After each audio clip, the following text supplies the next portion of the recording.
Thank you all very much for joining me. I don't have to tell anyone that we are living in one of the most consequential moments in American and modern world history. Together, under the Trump administration, we are fighting against oligarchy, we are fighting against authoritarianism, we're fighting against kleptocracy, and we're fighting against a corrupt campaign finance system which allows billionaires the ability to buy and sell politicians. And the attacks against democracy that we are seeing right here in our own country are happening now all over the world. Just last week, Jane and I were in Europe, and we were talking to European officials about the significant right-wing growth that is taking place in the UK, France, Germany, Italy, and in other countries. A right-wing extremist, in fact, just won the presidential election in Poland a few days ago. And that whole right-wing movement is taking place all over the world. Bottom line, right-wing extremists are fomenting hatred, divisiveness, and xenophobia in order to gain influence and power. And you know what? They are having a great deal of success. Now, the good news is that we, as progressives here in the United States, are fighting back, and we're fighting back with success. As many of you know, we have already held 19 fighting oligarchy rallies in 12 states, with almost 260,000 people attending. We will soon be announcing a new series of rallies, which will be located in rural, conservative areas. Yeah, we're going into the red states. Because in my view, there are many working class Republicans who voted for Trump not because they believe in tax breaks for millionaires and cuts to Medicaid, but because Democrats in the last many decades have not provided anything close to a viable and useful alternative. I should also tell you that we are now hiring organizers in congressional districts where Republicans won with slim margins. Further, we are training many hundreds of people as to how to run for office, from school board to city council to state legislature to Congress.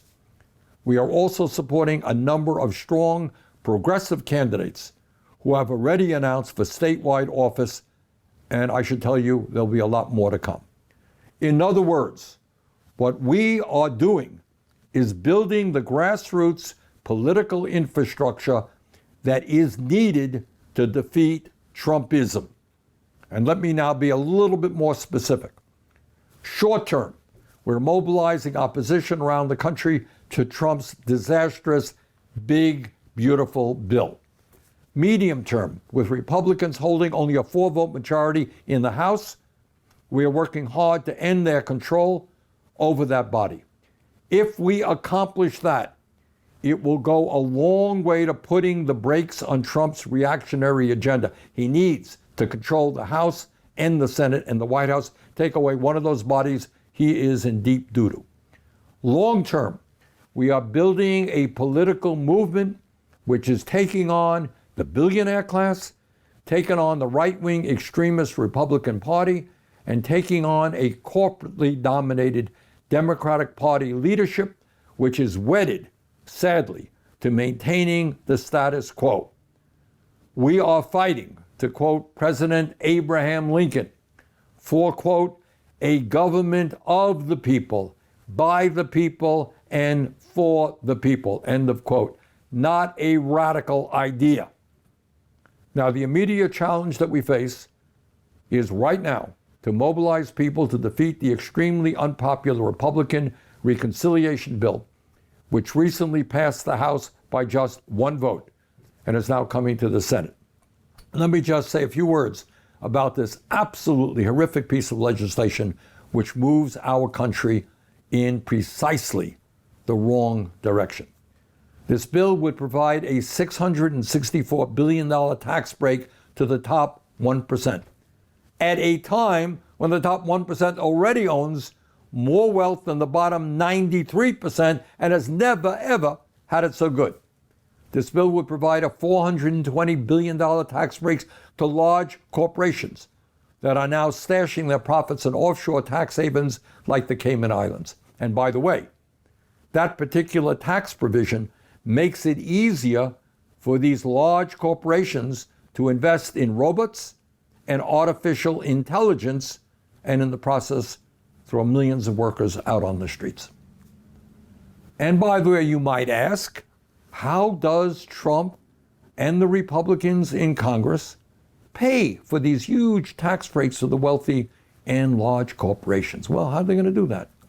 Well, the answer is that at a time when over 85 million Americans are uninsured or underinsured, this bill slashes Medicaid and the Affordable Care Act by more than $715 billion. The Congressional Budget Office has estimated that this bill would eliminate health care for almost 14 million Americans, and I think that that's a conservative estimate.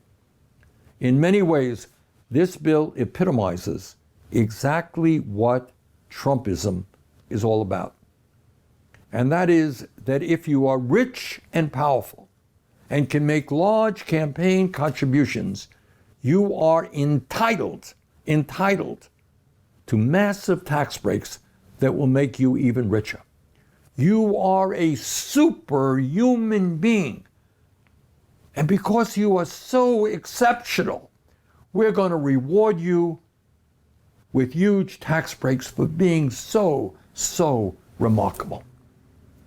But on the other hand, if you're just a working stiff or a low-income person and you're struggling to survive, you are entitled to nothing.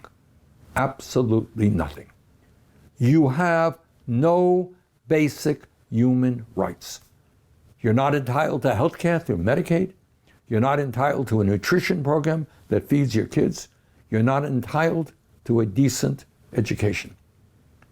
Trumpism is about the belief that we live and should live in a dog-eat-dog world where it is absolutely appropriate and acceptable for the big dogs to eat the little dogs, where the billionaires can get giant tax breaks while children go hungry and workers sleep in their cars because they can't afford to pay outrageously high rents. Well, we disagree with that value system. That is not our value system. And that is not the value system that most Americans adhere to.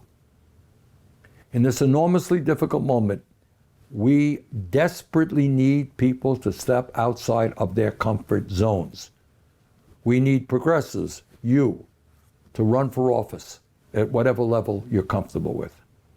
We need to build community and bring people together, even when it is not explicitly about politics. Just bringing people together, appreciating each other, loving each other is what we've got to do right now. We need to be looking for new and creative ways to educate and communicate with each other in a world where nearly the entire media and communications infrastructure is owned and controlled by the wealthiest people in the world. If there was ever a time in American history when we need to come together, this is that time. If we continue to fight for the basic principles of economic, social, racial, and environmental justice, I am confident that we will not only get through this unprecedented crisis together, but that we will lay the groundwork for a better and more just America in the future. Thank you very much.